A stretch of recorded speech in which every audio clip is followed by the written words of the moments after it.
Assalamualaikum warahmatullahi wabarakatuh. Hai semuanya, selamat datang di video aku.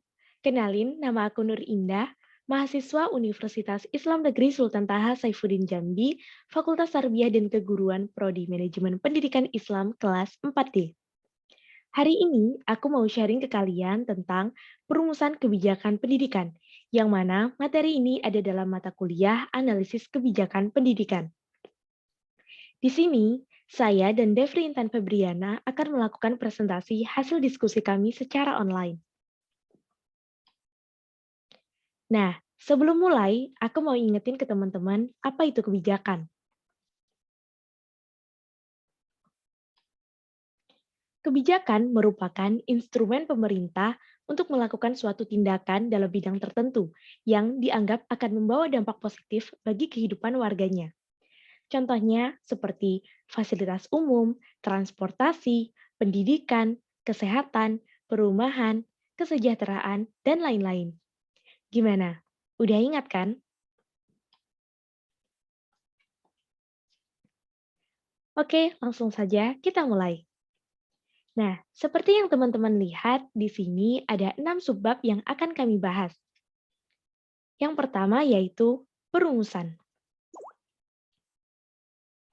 Nah, dalam perumusan ini yang akan kita bahas pertama kali yaitu pengertian. Formulasi itu artinya sama dengan perumusan, dan kebijakan artinya tindakan. Formulasi kebijakan adalah suatu tindakan untuk memecahkan masalah yang dibentuk oleh para aktor dalam bidang tertentu agar mendapatkan solusi atau kebijakan yang terbaik. Selanjutnya, yaitu ada dasar kebijakan. Nah, dasar kebijakan ini diambil menurut bidang sosiologi, karena seperti yang kita tahu bahwa manusia itu sebagai makhluk sosial, yang artinya manusia itu saling membutuhkan satu sama lain. Nah, selanjutnya adalah manusia dapat dididik. Kenapa harus manusia? Karena Tuhan telah memberikan akal pikiran kepada manusia, yang mana harus kita gunakan sebaik mungkin. Dan yang ketiga yaitu manusia memiliki rasa ingin tahu yang tinggi. Nah, disinilah peran pendidikan yaitu sebagai fasilitas untuk memuaskan rasa keingintahuan manusia. Oke, next. Selanjutnya, kita akan membahas tentang hakikat formulasi. Nah, hakikat formulasi ini adalah hasil elaborasi dari dua hal, yaitu yang pertama, perumusan masalah kebijakan pendidikan, dan yang kedua, perumusan kebijakan pendidikan. Contohnya, perumusan masalah kebijakan pendidikan tentang kenaikan harga BBM dikonversi dalam bentuk subsidi biaya pendidikan bagi siswa yang tidak mampu melanjutkan pendidikan, yaitu melalui Kartu Indonesia Pintar atau KIP. Oke, next, yaitu ada faktor pengaruh.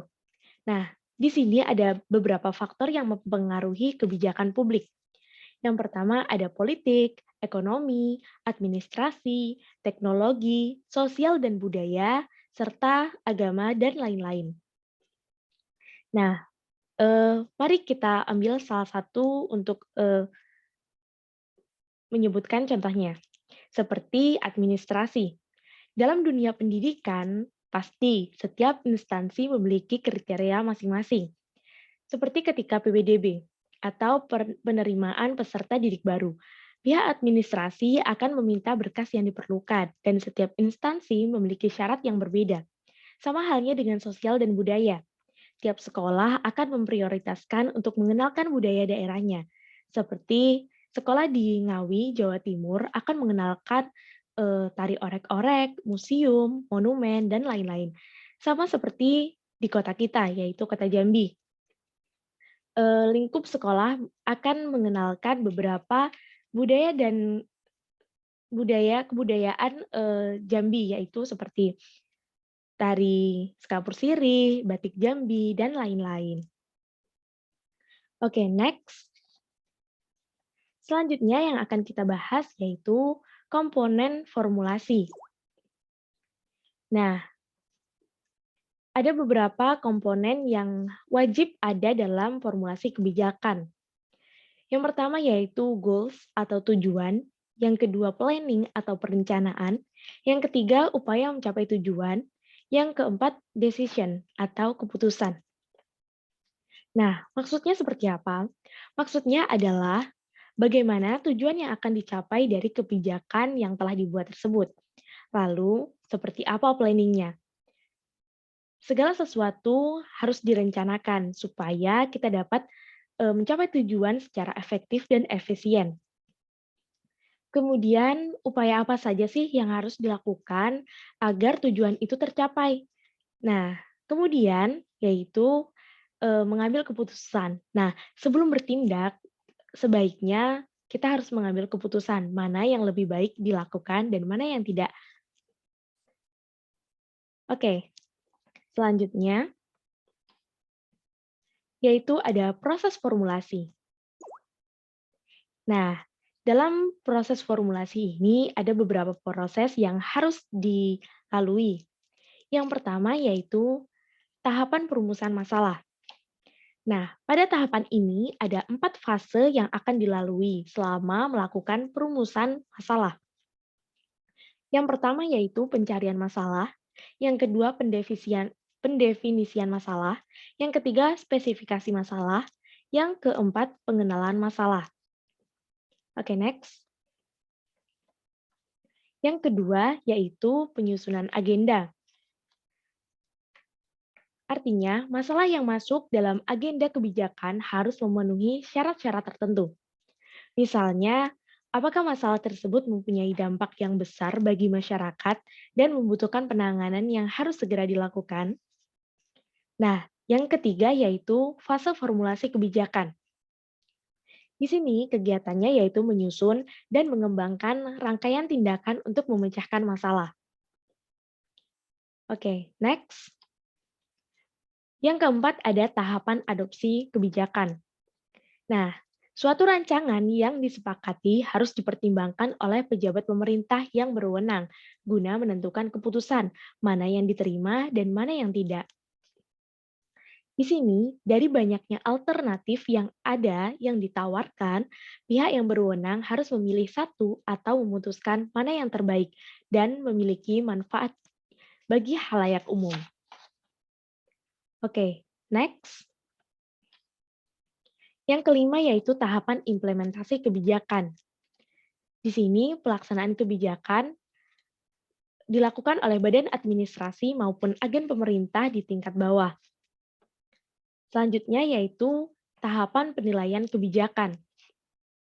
Penilaian mencakup isi kebijakan, pelaksanaan kebijakan, dan dampak kebijakan. Hal ini yang sangat dibutuhkan oleh pembuat kebijakan dan masyarakat luas, karena dengan mengetahui hasil dan dampak kebijakan, akan dapat dikenali tingkat efektivitas suatu kebijakan dan sebagai bahan masukan yang sangat berguna dalam memperbaiki kebijakan-kebijakan yang telah ada atau perumusan kebijakan yang baru. Oke, karena materinya sudah selesai, cukup sekian presentasi dari saya. Presentasi ini akan dilanjutkan oleh Devri Intan Febriana, yang mana akan membahas tentang proses kebijakan dan aktor formulasi. Teman-teman bisa klik link di bawah yang akan aku taruh di description box. Oke, terima kasih sudah menonton. Jangan lupa like, comment, and subscribe, karena bakal ada video baru yang tentunya berkaitan dengan tugas kuliah. Wassalamualaikum warahmatullahi wabarakatuh. Bye!